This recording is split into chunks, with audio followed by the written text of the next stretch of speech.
যখন আমরা মৌন থাকি তখন আমরা কতটা শক্তি ব্যয় করি, বিন্দুমাত্র নয়। সেখানেই যখন আমরা রুষ্ট হই তখন আমরা কতটা শক্তি ব্যয় করি। আমাদের রক্ত গরম হয়ে ওঠে, চোখ থেকে যেন অগ্নিবর্ষা হয়, আমরা চিৎকার করতে থাকি, জোরে কথা বলি, কখনো কখনো আমরা অনুচিত কর্ম করে বসি। সবকিছুই ক্রোধের বশে করি। এবার এই ক্রোধকে মৌনতায় পরিণত করতে হবে। এই কাজটা চোখে দেখা যায় না, এই কাজ সরল নয়, এই কাজ হলো অত্যন্ত কঠিন এবং এই কাজই শ্রেষ্ঠ। সেই ব্যক্তি শক্তিশালী নন যিনি কথায় কথায় ক্রুদ্ধ হয়ে যান, কথায় কথায় যিনি আক্রমণ করেন।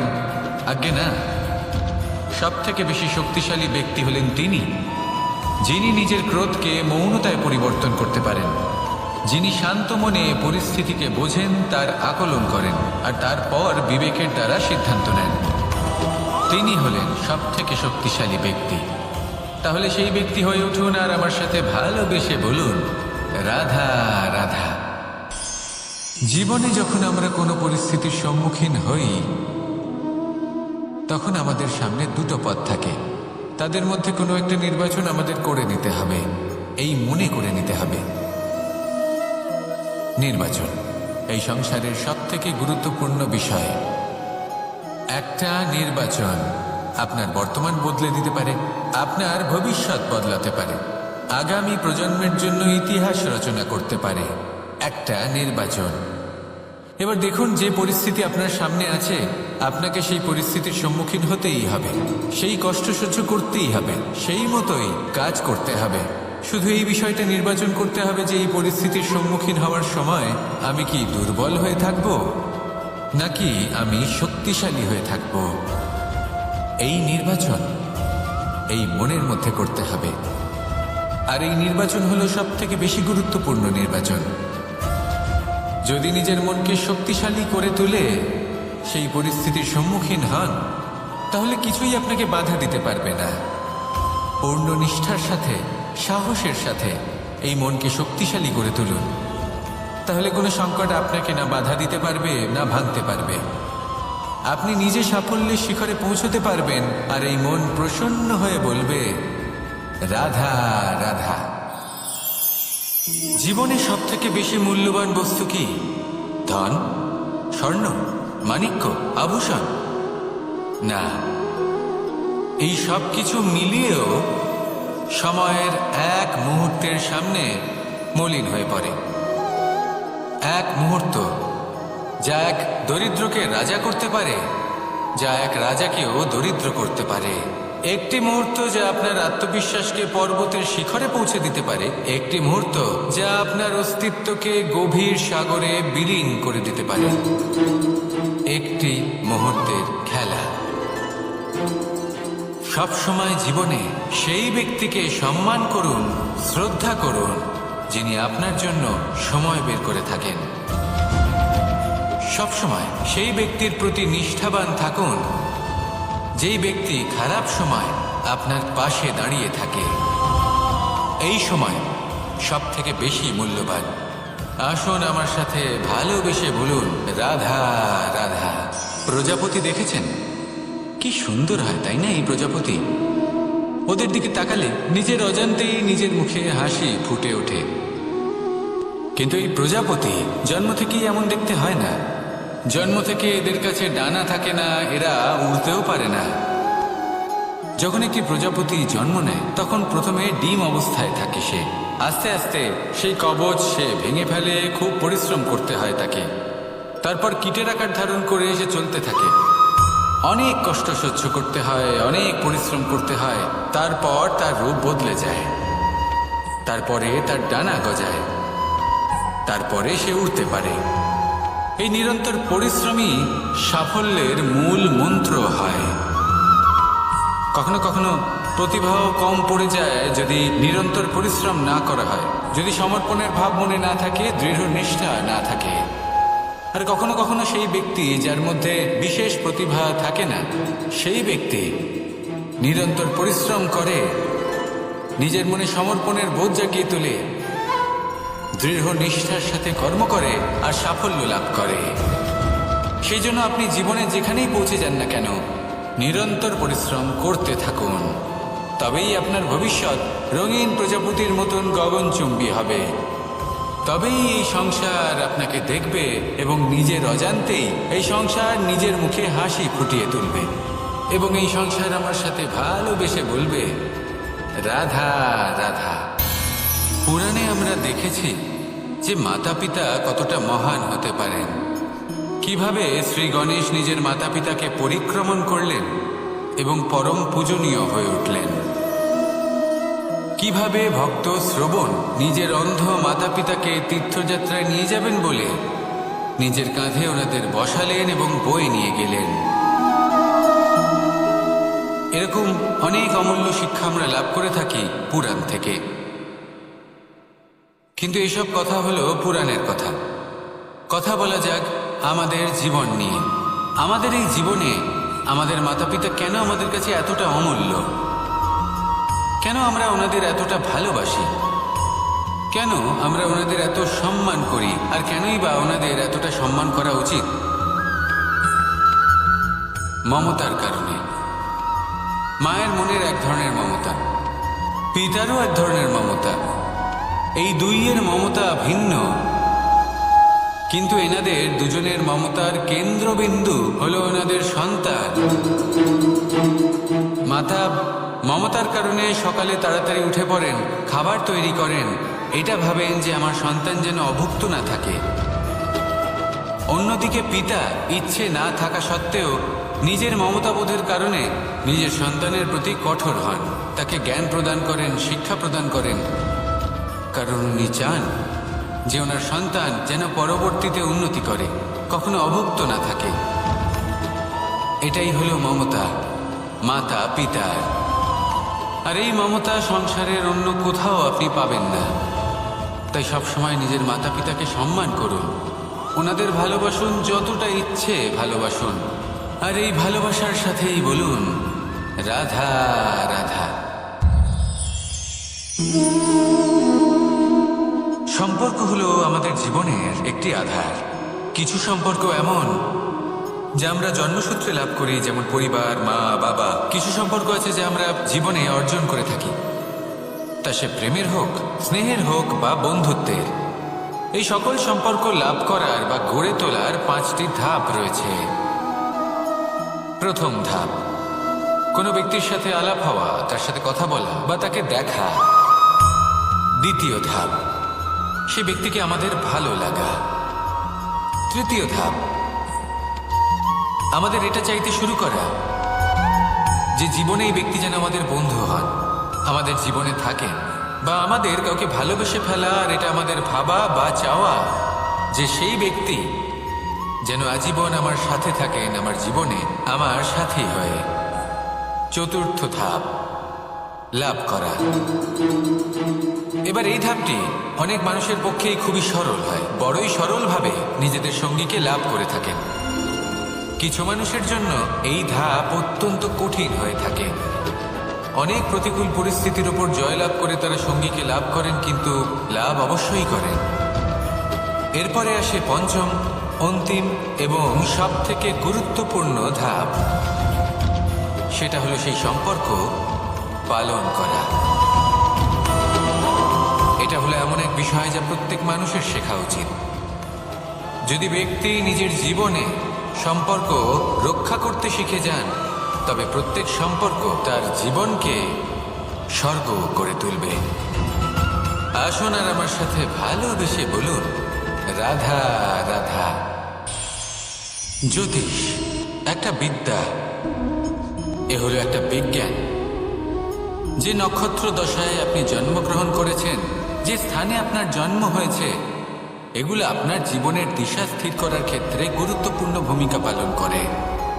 কিন্তু যে রাশিতে আপনি জন্ম নিয়েছেন আর আপনার যা নাম স্থির হয়েছে, সেটা আপনার ভবিষ্যৎ নির্ধারণ করবে তা আবশ্যক নয়।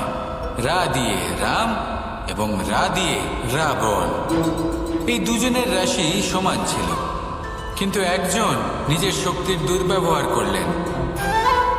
স্বর্ণ লঙ্কার অধিপতি রাবণ, চতুর্দিকে বিজয়ী হওয়া সেই ব্যক্তি নিজের পতনের সম্মুখীন হলেন। শ্রীরাম রাবণকে বধ করলেন। শ্রীরাম, যিনি নিজের কর্ম দ্বারা, নিজের পরিশ্রম দ্বারা ঈশ্বর উপাধি লাভ করেছিলেন, 14 বছরের বনবাস ভোগ করলেন, আর যখন বিপদে পড়লেন তখনও নিজের রাজ্যের সাহায্য নিলেন না। বনের মধ্যে নিজে বানর এবং ভাল্লুকদের নিয়ে একটি সেনাবাহিনী গড়ে তুললেন এবং রাবণকে তার কুকর্মের শাস্তি দিলেন। তাই সর্বদা এটা মনে রাখবেন, আপনার খ্যাতি, আপনার ভবিষ্যৎ আপনার কর্ম নির্ধারণ করে, আপনার রাশি নয়। তাই সবসময় শ্রেষ্ঠ কর্ম করুন আর আমার সাথে ভালোবেসে বলুন, রাধা রাধা। আমাদের সকলের কাছে বৃক্ষ অত্যন্ত প্রিয়। আমরা সর্বদাই চাই এই বৃক্ষ যেন সবুজ থাকে, ফুলে ফলে ভরে থাকে, আমাদের ছায়া প্রদান করে, তা যেন সুস্থ থাকে, আমাদের ফল প্রদান করে। আর সেই জন্য আমরা প্রতিদিন সেই বৃক্ষকে জল প্রদান করি। কিন্তু কখনো ভেবে দেখেছেন যে জল তো আমরা বৃক্ষের গোড়ায় দিই, তারপরেও এই জল সেই বৃক্ষের প্রত্যেকটি পাতায় ঠিক পৌঁছে যায়? এটা কিভাবে সম্ভব? কিছুটা এরকমই হলো আমাদের কর্ম। যদি এই পৃথিবীতে থেকে শুদ্ধ মনে সৎকর্ম করেন, এই কর্ম সোজা ঈশ্বরের কাছে গিয়ে পৌঁছয়। যদি শ্রদ্ধাভাব নিয়ে সমর্পিত হয়ে শুদ্ধ চিত্তে আপনি কাউকে সেবা করেন, তা সে মাতা পিতাই হোক, পরিবার হোক, গুরু হোক, পশুপক্ষী হোক বা সমাজ হোক, তাহলে সেটা সোজা ঈশ্বরের চরণে সমর্পিত হয়। সবসময় সবসময় শুদ্ধ চিত্তে সমর্পিত হয়ে এবং মনে শ্রদ্ধা ভাব নিয়ে কর্ম করুন। ঈশ্বর নিজে থেকেই এর ফল আপনাকে প্রদান করবেন।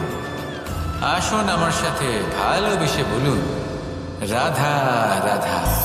আশা এবং বিশ্বাস মানুষের জীবনের দুই অমূল্য স্তম্ভ। এটাই হলো ঢাল এবং এটাই হলো অস্ত্র।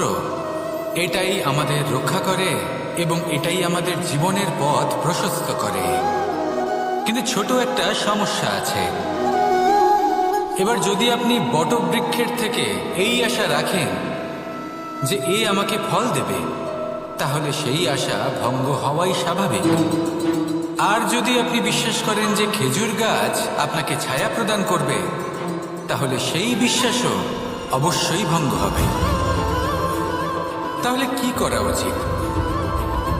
চোখ বন্ধ করে যে কাউকে বিশ্বাস করার আগে বা যে কারোর থেকে আশা রাখার আগে নির্বাচন করুন যে কার ওপর বিশ্বাস রাখতে চান, কার ওপর আশা রাখতে চান। তবে আমি তো বলবো যে বিশ্বাস করতে হলে নিজের ওপর করুন, যে এই সংসারে এমন কোনো কাজ নেই যে আপনি করতে পারেন না। আর শুধু কর্ম করতে থাকুন আর ভরসা রাখুন ঈশ্বরের ওপর, যে উনি আপনার কর্ম দেখবেন আর আপনাকে আপনার কর্মফল অবশ্যই দেবেন, আপনাকে সাফল্য দেবেন। যদি আপনার বিশ্বাস অটল হয়, নিরন্তর পরিশ্রম করেন, তাহলে ঈশ্বর কখনোই আপনার আশা ভঙ্গ হতে দেবেন না। আসুন আর আমার সাথে ভালোবেসে বলুন, রাধা রাধা। যখন মানুষের মৃত্যু হয় তখন কি হয়? অনেক সংখ্যক মানুষ শোক পালন করতে চলে আসেন।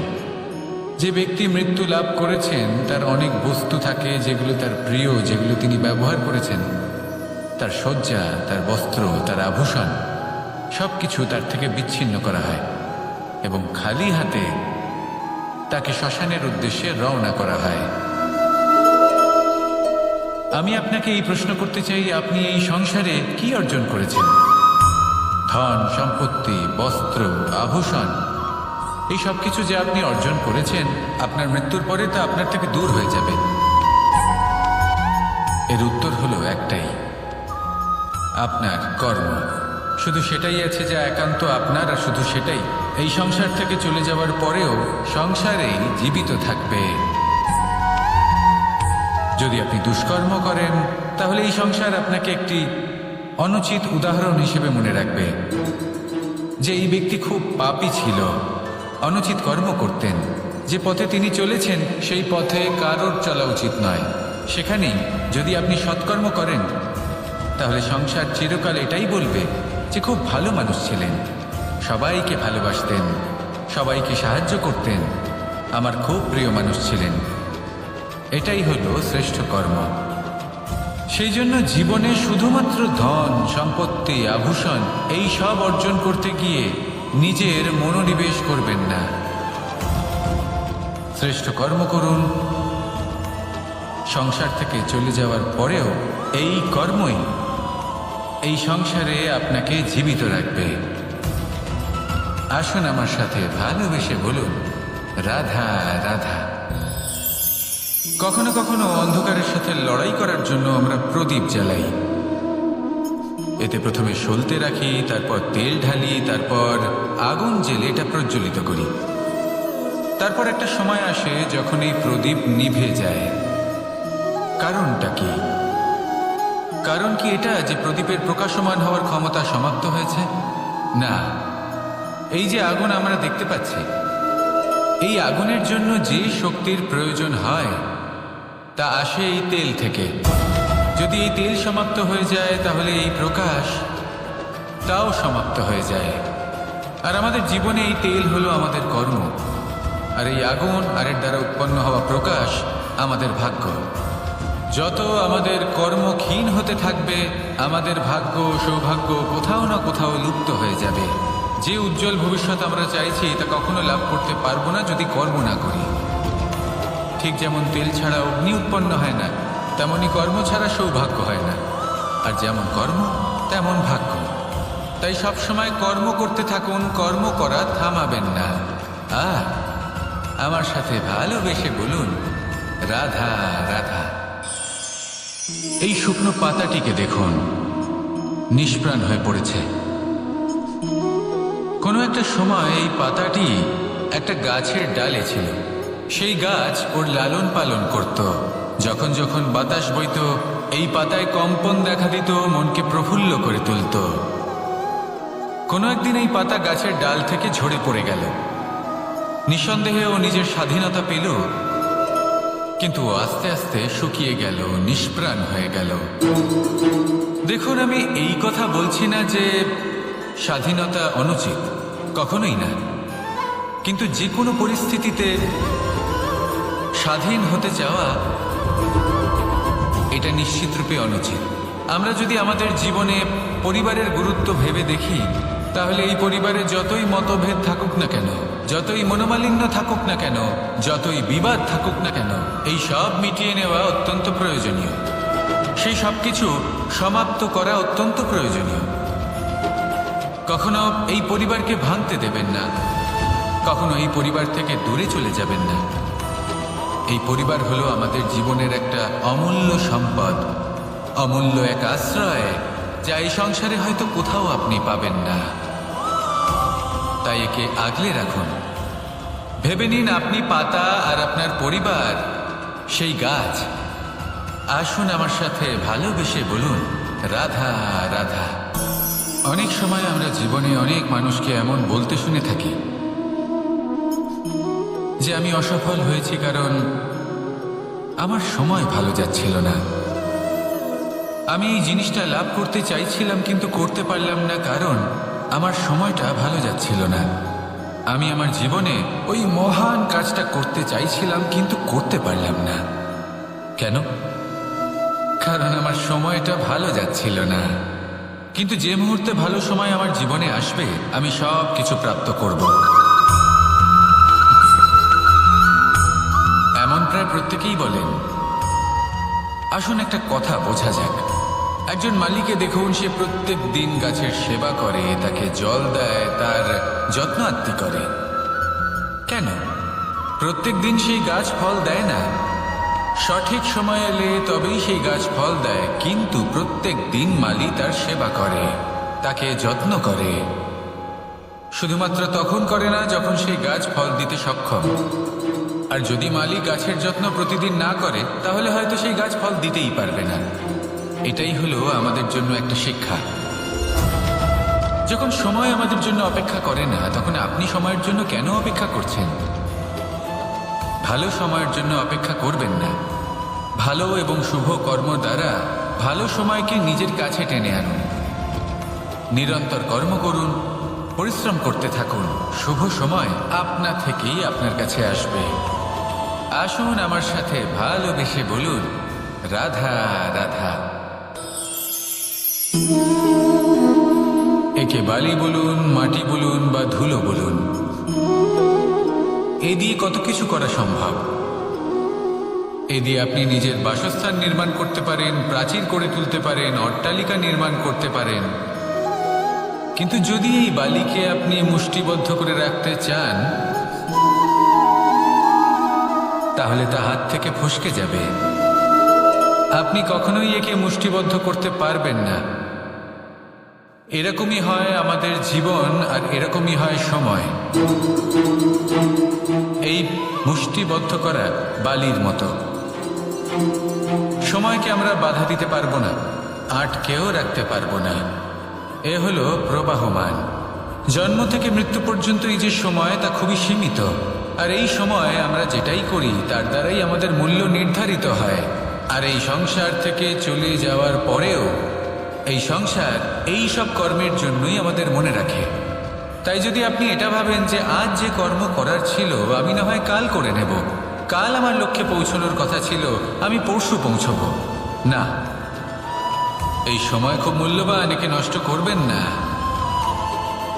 এই সময়কে সদ্ব্যবহার করুন, মহান হবার পথে অগ্রসর হন। একে যদি মুষ্টিবদ্ধ করে রাখার চেষ্টা করেন,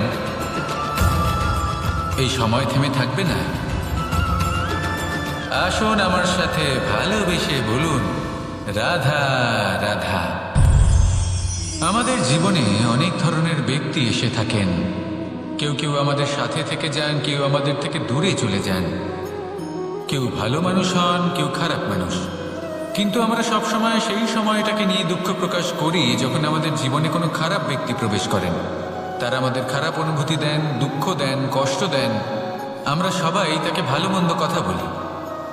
কিন্তু কেন?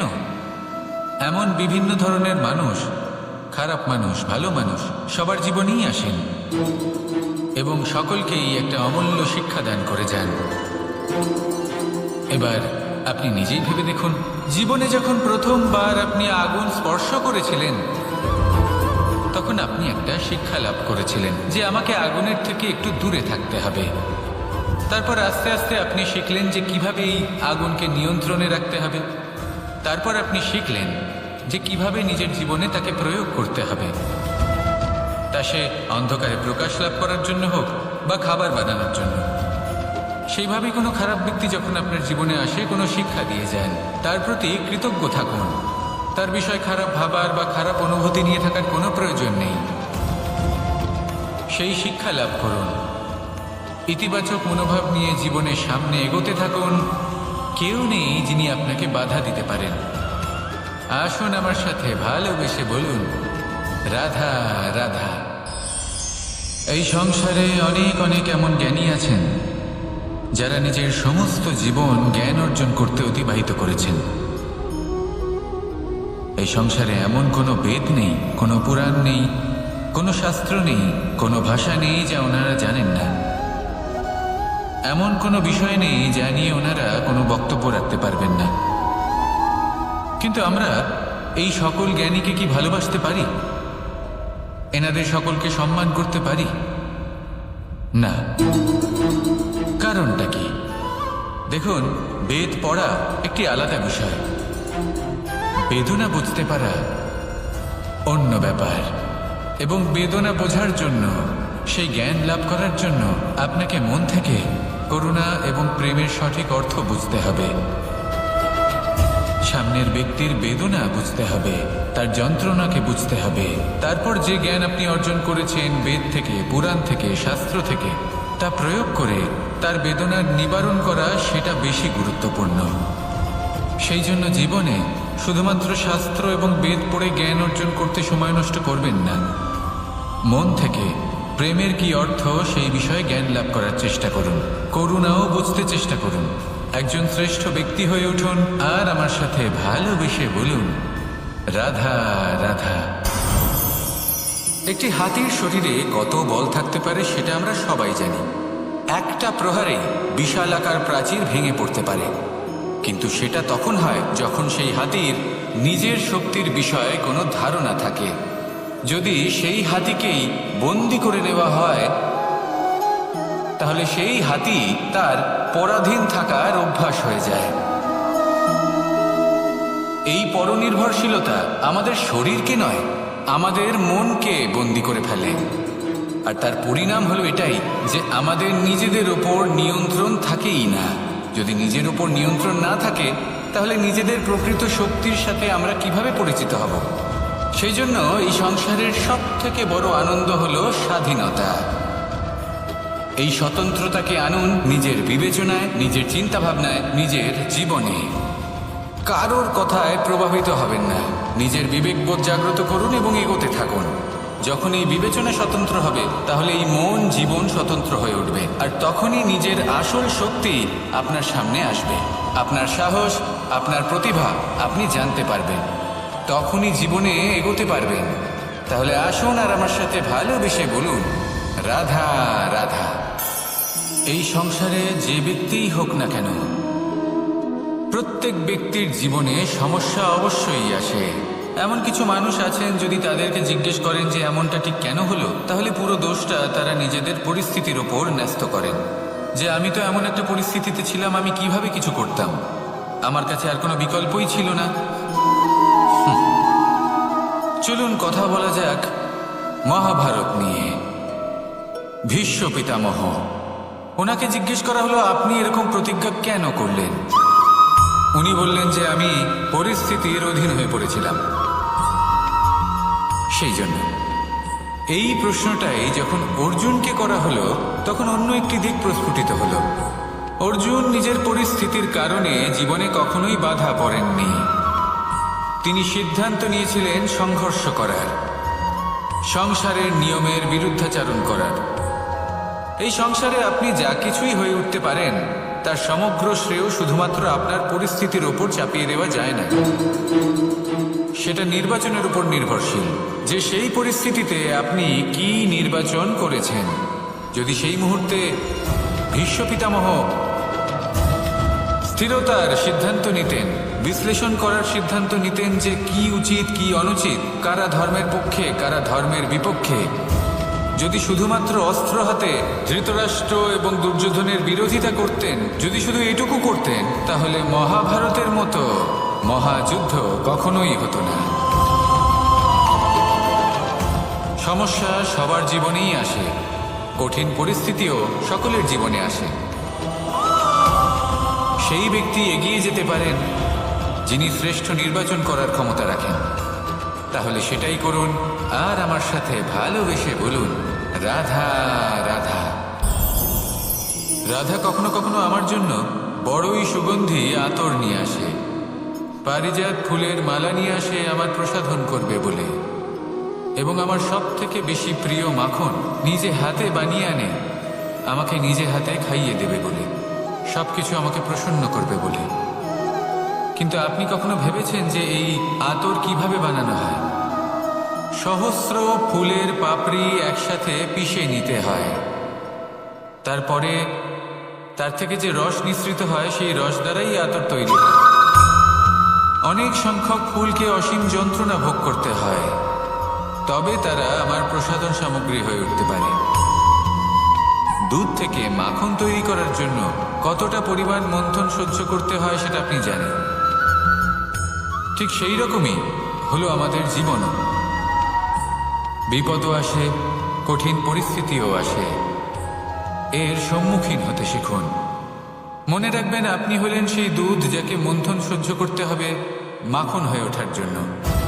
মনে রাখবেন, আপনি হলেন সেই ফুলের মতন যাদের পিষ্ট হতে হবে সুগন্ধি আতর হয়ে ওঠার জন্য, যাকে এই সংসার পছন্দ করে।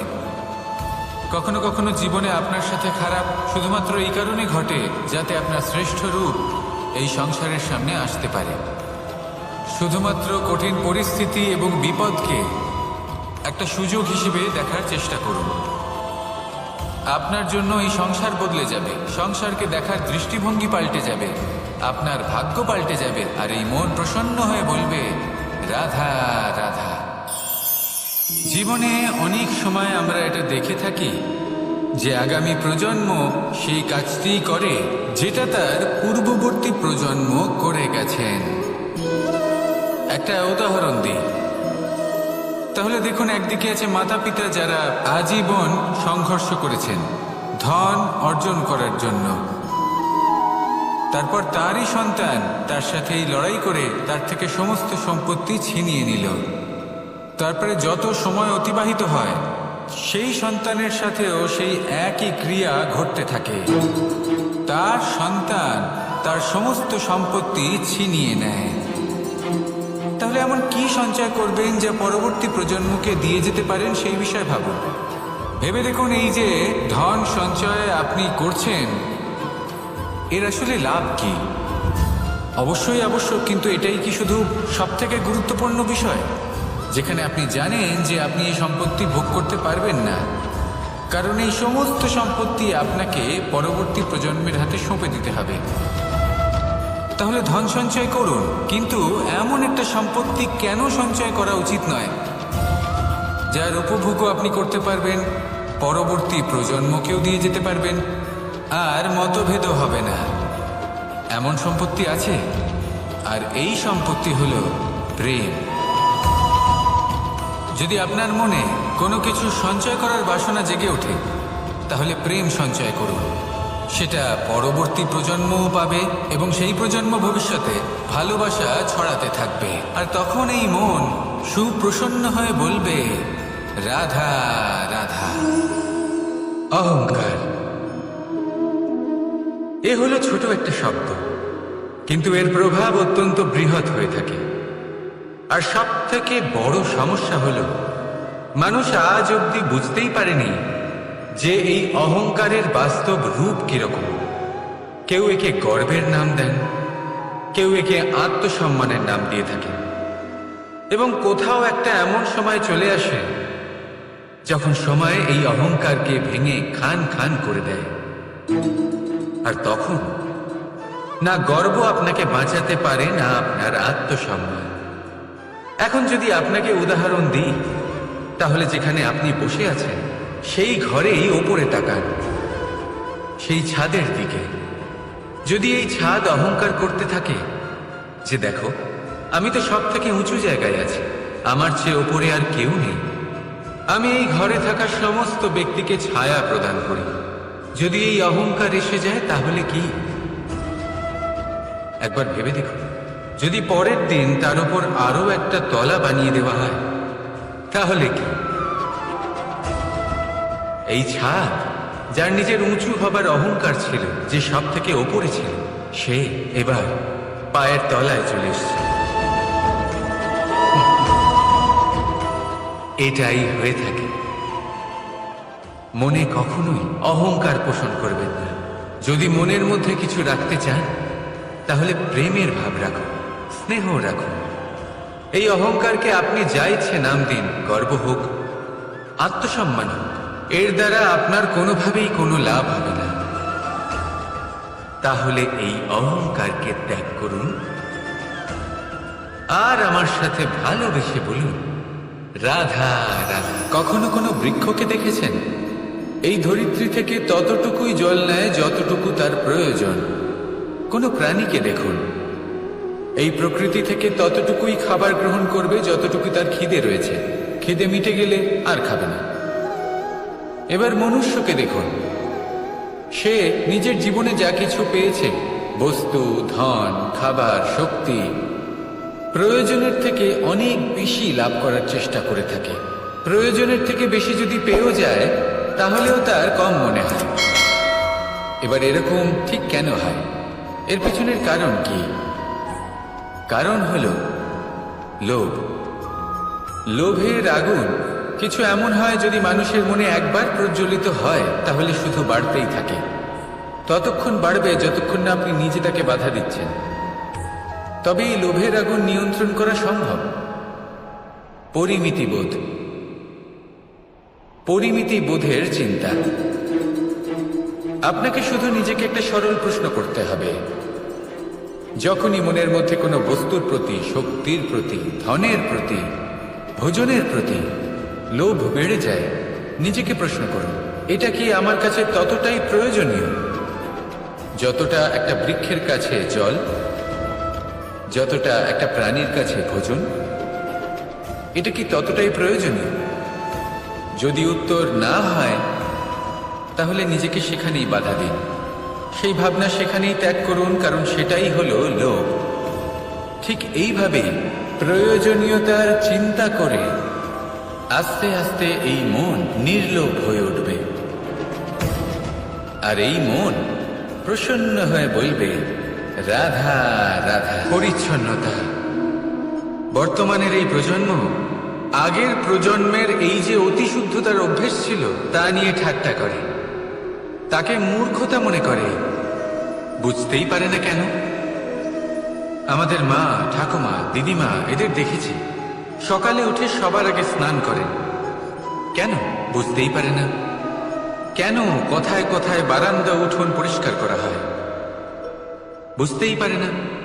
অনেক মানুষজন এটাকে ধার্মিক এবং অন্ধবিশ্বাস বলে, কিন্তু যদি আমি আপনাকে সত্যি কথা বলি, প্রত্যেক ধর্ম বিজ্ঞানসম্মত। প্রত্যেক কাজের পেছনে বৈজ্ঞানিক সত্যতা লুকিয়ে রয়েছে, কিন্তু প্রত্যেক মানুষ সেই নিয়ে কতটা ভাবেন, কতটা বোঝেন আর কি পদক্ষেপ নেন তা হলো আলাদা এবং অত্যন্ত গুরুত্বপূর্ণ, কিন্তু তা হলো বিজ্ঞানসম্মত। আজও যখন আমি আগে বাড়ি যাই, মা সবার আগে আমার হাত পা ধুয়ে দেন, তারপর সবকিছু। তাই আপনি পরিচ্ছন্ন থাকুন, তাহলে আপনি সুস্থ থাকবেন। তখনই আপনার মনে ভক্তিভাব আসবে, তখনই এই সমগ্র সংসারকে সামলানোর শক্তি অর্জন করতে পারবেন। তাহলে পরিচ্ছন্ন থাকুন, সব ভালো থাকবে। রাধা রাধা। ধর্ম। আমরা সকলে ধর্মের বিষয়ে কথা বলি, কখনো নিজের ধর্মের বিষয় আর কখনো অন্যের ধর্মের বিষয়। কখনো আমরা অধর্ম দেখলে সেই বিষয়ে কথা বলি। অনেক রকম আলোচনা হয়, কিন্তু এই ধর্ম আসলে কি, সেটা কি কেউ বোঝে? যদি আমি আপনাকে উত্তর দিই, এই উত্তর সরল। ধর্ম হলো তাই যা মানুষকে অন্য মানুষের সাথে, সমস্ত বিশ্ব সংসারের সাথে আনন্দ সহকারে বাঁচতে শেখায়। সেই জন্য আপনি যদি কখনো কোনো ধর্মীয় স্থানে যান, সেই ধর্মীয় স্থানে গিয়ে আপনার শান্তির অনুভূতি হয়, তাই না? কিন্তু দেখুন, ধর্মের জ্ঞান থাকলেই সেই মানুষ ধর্মের পথে চলতে পারবে এমন কোনো কথা নেই। অনেক সময় সম্পর্কে যখন সংঘর্ষ বেড়ে যায়, তখন ইচ্ছের জন্ম হয়, ক্রোধের জন্ম হয়, অহংকারের জন্ম হয়, আর তারপর বিনাশ হয়ে যায় এই ধর্মের। সেই জন্য দ্বিতীয় সবথেকে গুরুত্বপূর্ণ গুণ যা আমার সারথীর মধ্যে থাকা উচিত, তা হলো ধর্মবীর হওয়া। এবার দেখতে হবে সেটা এই যে কে হবে সেই ব্যক্তি যিনি এই স্বয়ম্বরে নিজের ধর্মে অটল থাকবেন। কারণ সেই ব্যক্তি এই সংসার থেকে সরে এসে ধর্মের পুনঃস্থাপনের এই মহাকার্যে আমার সারথি হতে পারবেন। তাহলে আসুন আমার সাথে ভালোবেসে বলুন, রাধা রাধা।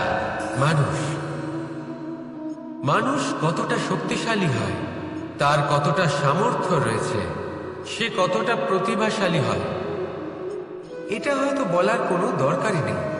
আজকের দিনে সবাই জানে যে মানুষ কি না করতে পারে। মানুষ চাইলে সব কিছু করতে পারে।